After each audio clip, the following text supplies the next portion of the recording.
Hello students. तो आज polity में हम इस संघ और राज्यों के राजस्व के स्रोत पढ़ेंगे और कुछ संस्थाओं के बारे में।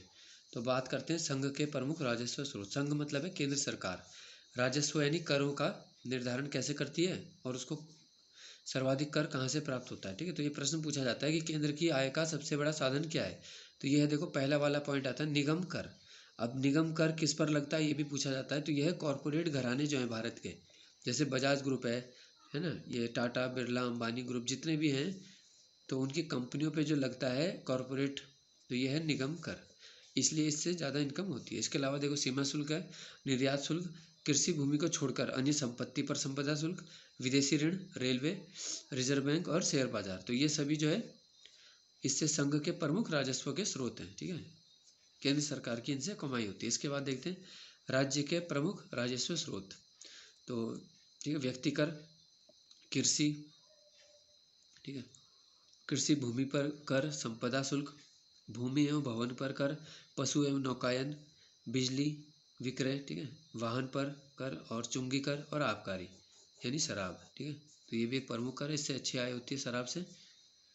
अब है देखो संघ द्वारा लगाए गए तथा राज्य द्वारा वसूले गए कर। मतलब रखेगा तो संघ लेकिन वसूलेगा राज्य। तो जैसे वसीयत, विनिमय पत्र, वचन पत्र, चेक आदि पर स्टाम्प शुल्क, दवा और मादक पदार्थ पर कर, सौंदर्य प्रसाधन सामग्री पर कर। ठीक है, इसके बाद है देखो संघ द्वारा लगाए गए और वसूले जाने वाले, मतलब लगाएगा भी संघ, वसूलेगा भी संघ के, और उसके बाद राज्यों में वितरित कर देगा। तो कृषि भूमि से भिन्न संपत्ति के उत्तराधिकार से जुड़ा शुल्क, रेलवे, समुद्र, वायुमार्ग द्वारा ले जाने वाले माल या सीमा पर कर। ठीक है, इसके बाद देख लेते हैं इंपॉर्टेंट है देखो अंतर्राज्यीय परिषद। तो इसका अनुच्छेद पूछा जाता है। संविधान के अनुच्छेद 263 के अनुसार केंद्र राज्यों के मध्य विवाद के निपटारे हेतु इसका गठन किया गया। तो पहला पॉइंट इसमें प्रश्न बनता है कि अंतर्राज्यीय परिषद किस अनुच्छेद में 263 में इसका गठन क्यों किया जाता है। जब केंद्र राज्य के मध्य विवाद निपटारे के लिए होता है।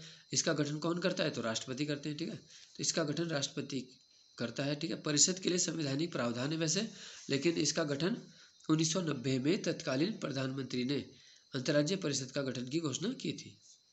अगला पॉइंट है देखो वित्त आयोग। तो इससे भी काफ़ी प्रश्न बनता है, कॉमन क्वेश्चन है।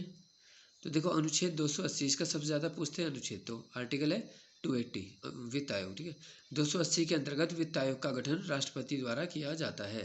तो ये भी ध्यान रखना है कौन करता है। ठीक है, राष्ट्रपति। एक अध्यक्ष और 4 अन्य सदस्य होते हैं वित्त आयोग में। तो प्रथम वित्त आयोग जो था 1951 में संगठित हुआ, और पहले वित्त आयोग के अध्यक्ष कौन थे, केसी नियोगी थे। ठीक है,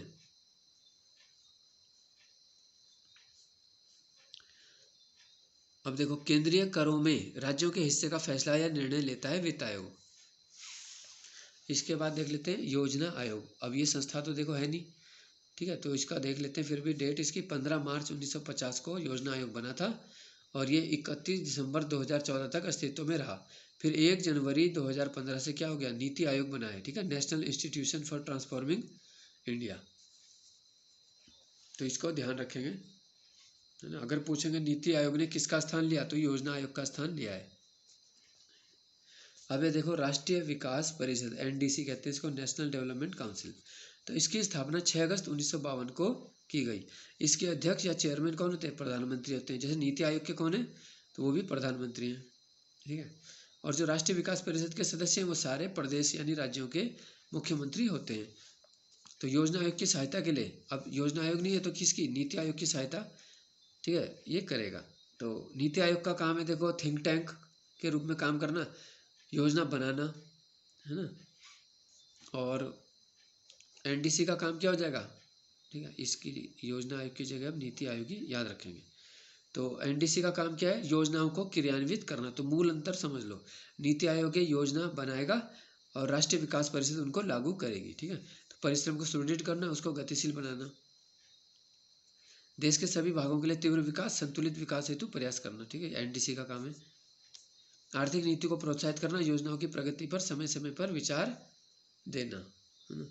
तो ये हो गया संस्थाओं के प्रमुख कार्य। ठीक है, तो नीति आयोग के बारे में जैसे अभी मैंने बताया कि 1 जनवरी 2015 को बना है। इसके चेयरमैन प्रधानमंत्री होते हैं, और इसके सीईओ कौन है, अमिताभ कांत। तो नीति आयोग के बारे में भी आपको पहले मैंने पढ़ाया था। ठीक है, धन्यवाद।